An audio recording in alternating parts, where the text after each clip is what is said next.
stick. But he did have, he was a businessman, and he saw what was happening in the future, but nobody gives him any credit. You know, find that clip at that debate between him and Bush and Clinton. Find that clip about Ross Perot. 20 million jobs plus, and look where we're at. 20 years later, here we are. No jobs, no work. Everything's automated. You know, we can vote everybody out. We don't need to have a term limit amendment to the Constitution. We just got to vote out. We just got to get America to get off their butts and go out there and vote these people out. There's a guy in New Jersey, Jim Gilbert, says get rid of incumbent politicians. Whether they're Democrat, Republican, vote them out. Reid's got to go. Pelosi's got to go. McCain's got to go. These people are dead wood. They're fat cats. You know, they talk out of both sides of their mouths. They all got to go. 2-4 years, you're not doing your job, get out. Just like you got an employee that's not working, you let them go. So.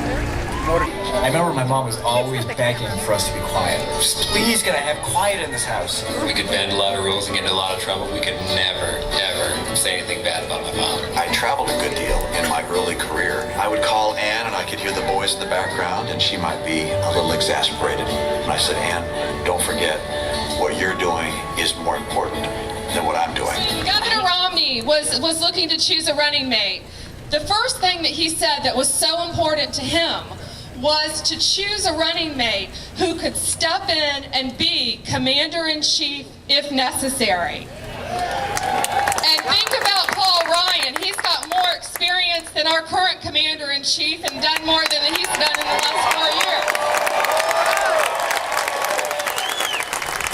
The second thing, something very personal to me, when Mitt Romney and Paul Ryan are elected, one of the first things they're going to do is begin the process of appealing Obamacare.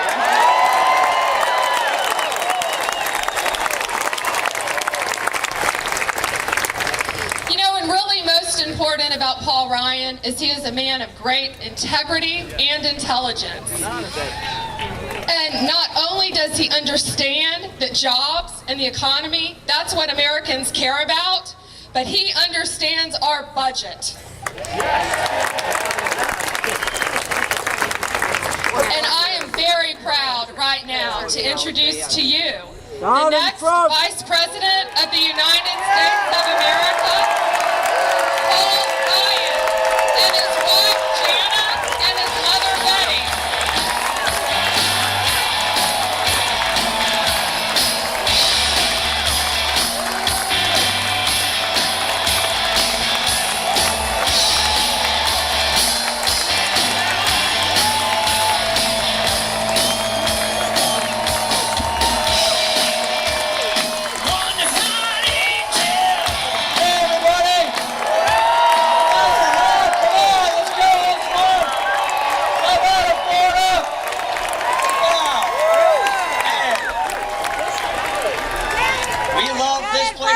We brought our own Floridian, my mom Betty, and my better half, my wife Jana. Thanks, ladies. Oh.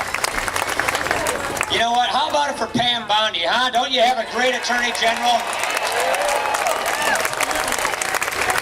And you know what?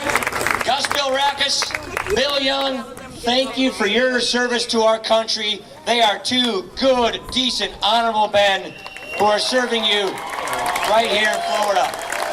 Get off the seat! You two, black shirt lady and the white shirt, get off the seat! And that is, the bodies of our 4 slain diplomats arrived from Libya yesterday. Oh my God. And I look around here, I see Army, I see Navy, I saw Marines earlier, I saw Air Force. I want to thank all of you and those men and women who serve our country overseas for what you do to secure our freedoms.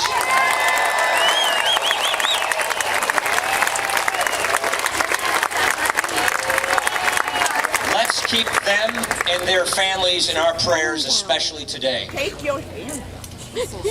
Friends, this is no ordinary election. This is no ordinary time. We're not just picking, who's going to be the next president for 4 years. I'm just getting a picture. We are choosing a path. We are choosing what kind of country do we want to be and what kind of people do we want to be. And the basic question is, do we want 4 more years of the same? Do we want to go down the path of debt, doubt, and decline that President Obama has placed us on? Or do we want to snap out of this? Get things right and get this country back on track by electing Mitt Romney, the next president of the United States.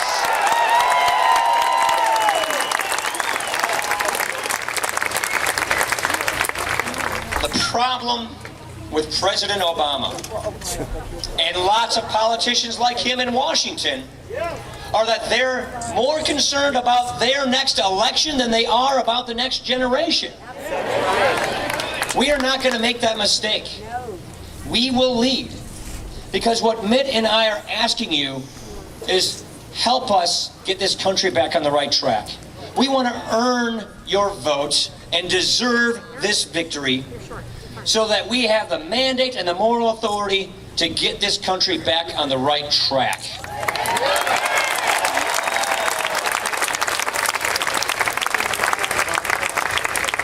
Now, to be fair, President Obama came in with some pretty tough times. There are no two ways about that. He inherited a difficult situation. But here's the problem. He didn't make things any better, he's made things worse. He's run out of ideas.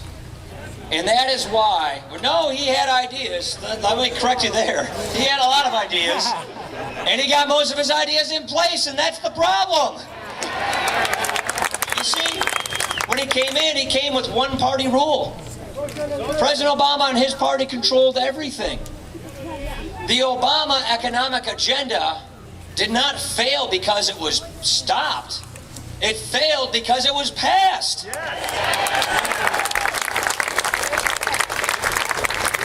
It didn't work. If borrowing and spending and regulating and taxing and consolidating power in Washington worked, then we would be entering a golden age along with Greece. And believe me, I know there are a lot of Greeks here and they know exactly what I'm talking about. You know, if you take a look, that's why you're here. Thank you, I understand.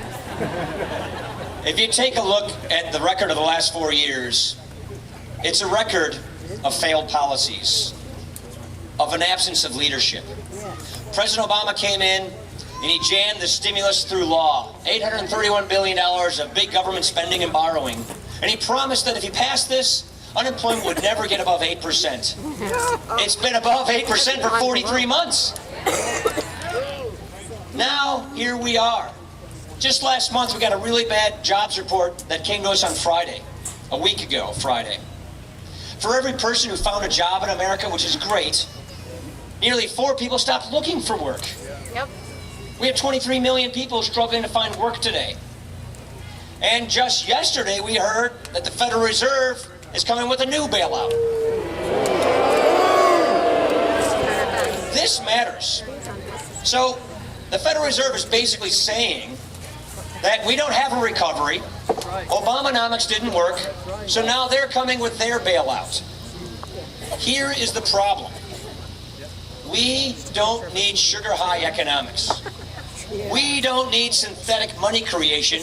We need economic growth. We want wealth creation. We don't want to print money. We want opportunity and growth.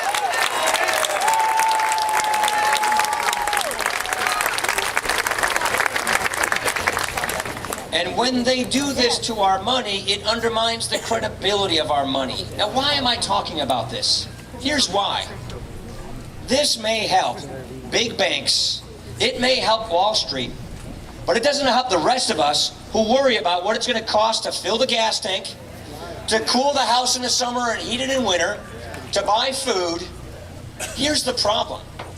If you have had this vision of your retirement, just like my mom, we have this rule in Wisconsin. When you turn 65, you got to move to Florida for the winter. She follows the rule. But you plan your retirement based on your income. You've got it mapped out. You have it budgeted. Here's how much for food. Here's how much for gas. Here's how much for energy. I hope to play a round of golf on the weekend and go out to dinner. You have a budget. It's based in dollars. And when they undermine the value of our dollar, it wipes out our standard of living. One of the most insidious things the government can do to its people is to debase its currency.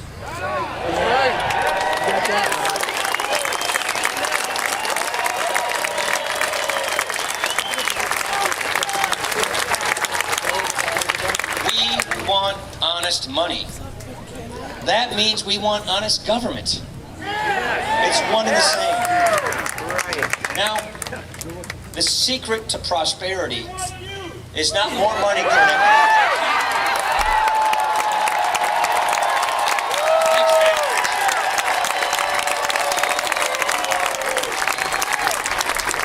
You know, for other seniors like my mom, another issue is going to come up. Turn on the TV. My guess is you will hear something about Medicare. Friends, we want this debate. We need this debate, and we are going to win this debate on Medicare.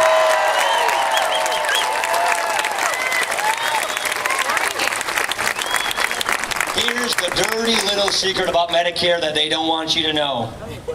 The biggest threat to Medicare is Obamacare, and we are going to get rid of this threat to Medicare by repealing Obamacare.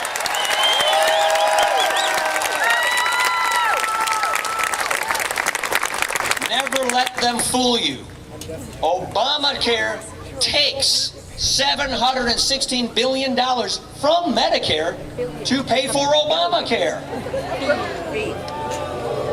Next time you see a pay stub, next time you see your paycheck, look at the line on payroll taxes called FICA.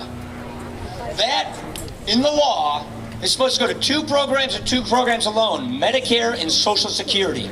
But now, because of Obamacare, it's also being diverted and siphoned for Obamacare. This is why the authorities at Medicare are telling us nearly 1 out of 6 nursing homes and hospitals will just go out of business or stop taking Medicare patients. This is why Medicare is telling us 43% of all the seniors who've chosen Medicare Advantage as their Medicare plan are going to lose it. That's a $3,200 benefit cut for today's seniors. About a third of all Floridians choose to get their Medicare this way. What's worse is President Obama, in his law, puts this new board of 15 unelected, unaccountable bureaucrats in charge of running and regulating and price controlling Medicare in ways that will lead to denied care for current seniors.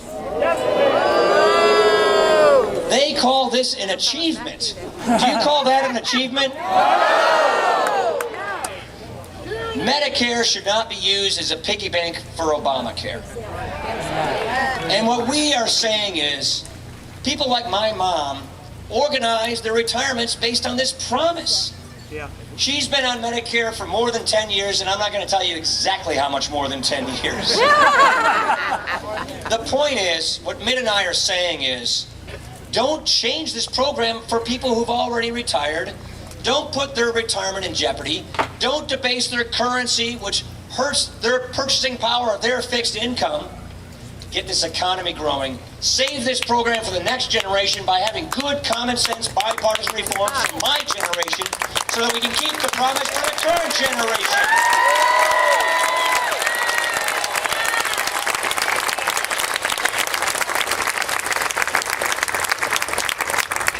What we need is leadership.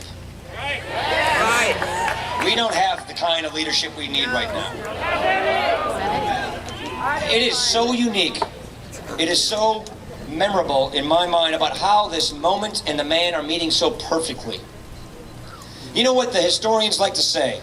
There's one that I read a lot. He says the key characteristics of a leader when a nation needs him are a person has to have a bedrock of principles. A person has to have a moral compass. A person has to have a vision for the country and a proven